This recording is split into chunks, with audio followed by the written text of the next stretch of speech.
What's up YouTube, ici Blue Panda. Aujourd'hui une vidéo d'une installation d'un disque dur interne dans mon ordinateur. Alors, ce qu'il vous faut pour cette installation, en fait, c'est le fil SATA, les vis évidemment, deux tournevis, juste pour être sûr d'avoir les bons.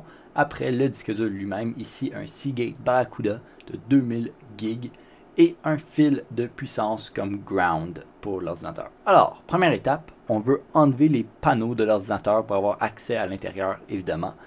On va enlever celui d'en avant aussi. Et on va voir ici, c'est où qu'on va mettre le disque dur. Ici, deuxième étape. Alors, ici, on veut enlever tous les fils dans l'arrière et on veut rebrancher le fil de puissance en étant sûr d'avoir éteint le power supply avant. Ceci va vous procurer un ground pour pas qu'il y ait des chocs statiques dans l'ordinateur, ce qui va ruiner ton disque dur ou d'autres composants de ton ordinateur. Bon, ici on va ouvrir doucement le disque dur, faire attention de ne pas trop le secouer pour pas endommager les disques magnétiques à l'intérieur. Et on le laisse sur le papier en fait anti-statique et on va clairer la place dedans l'ordinateur pour placer le disque dur. Et comme vous allez voir, je vais le placer doucement dedans l'endroit à cet effet. Et comme vous voyez, ça rentre parfaitement. Wouhou! Ensuite, on veut le visser. Évidemment, tu veux le visser plutôt que juste le laisser là pour qu'il soit en sécurité, soit s'il y a des tremblements de terre, des choses comme ça. Tu veux qu'il ne bouge pas. C'est vraiment important qu'il ne bouge pas parce que quand ça tourne, faut pas que ça bouge. Et c'est pour ça qu'il y a exemple un laptop, tu n'es pas supposé marcher avec quand il est allumé. C'est pas bon pour le disque dur. De même avec un gros desktop. Bon, après, on veut juste brancher le fil SATA dedans ta carte mère et ensuite l'amener comme je vous dis, le disque dur. Et être sûr de le placer comme tu veux. Tu peux faire ça vraiment messy ou tu peux faire ça vraiment propre. Ça dépend de la préférence personnelle. Moi, j'aime ça quand c'est propre, alors ça me prend un peu plus de temps faire ça. Même si c'est vraiment pas l'histoire la plus propre dans mon ordinateur.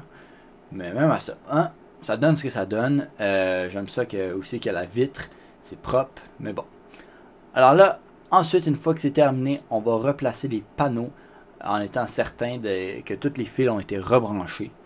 Et une fois ce fait, on va retourner dans l'ordinateur. En fait, on va tout rebrancher, puis on va aller voir pour activer le disque dur. Parce que quand tu vas allumer ton ordinateur, le disque dur, il ne sera pas là tout de suite. Il faut que tu fasses quelque chose. Alors, me voici dans mon ordinateur. Et comme vous voyez, mon disque dur, il est plein. Puis c'est pour ça que j'en ai rajouté un nouveau. Mais comme vous voyez, il n'est pas là encore.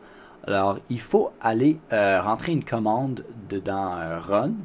C'est une Run commande, dans le fond. Puis ce que ça va ouvrir, c'est le Disk Management. Et comme vous voyez, c'est ça, le Disk Management.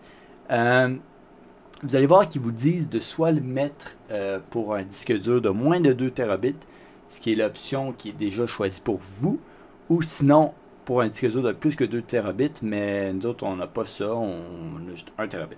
Et comme vous voyez ici, il y a juste l'endroit qui n'est pas unallocated, en fait, ce qui veut dire que l'endroit n'est pas utilisé.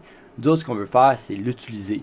Et on va juste faire un nouveau profil pour que le disque dur fonctionne. Et tu fais juste aller à travers les étapes, comme je fais ici rapidement. C'est pas important de changer les choses parce qu'ils sont tous mis bien à défaut. C'est sauf si tu veux faire autre chose, comme les mettre en RAID, des choses comme ça. Oui, tu échanges, mais là, pour le moment, on n'a pas besoin de les changer. Ils sont tous corrects.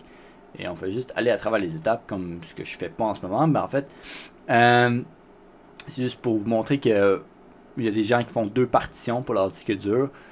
Soit pour le OS, puis une autre partition juste pour l'utiliser. Tu choisis ici la lettre pour ton vidéo. La lettre, c'est pas important, c'est vraiment de choix personnel. C'est qu'est-ce que tu veux, là, tu peux avoir une fou tant que ce soit pas une lettre qui est déjà utilisée. En fait, ils te laisseront pas utiliser une lettre qui est déjà utilisée. Mais voilà, comme vous avez vu, le disque dur fonctionne.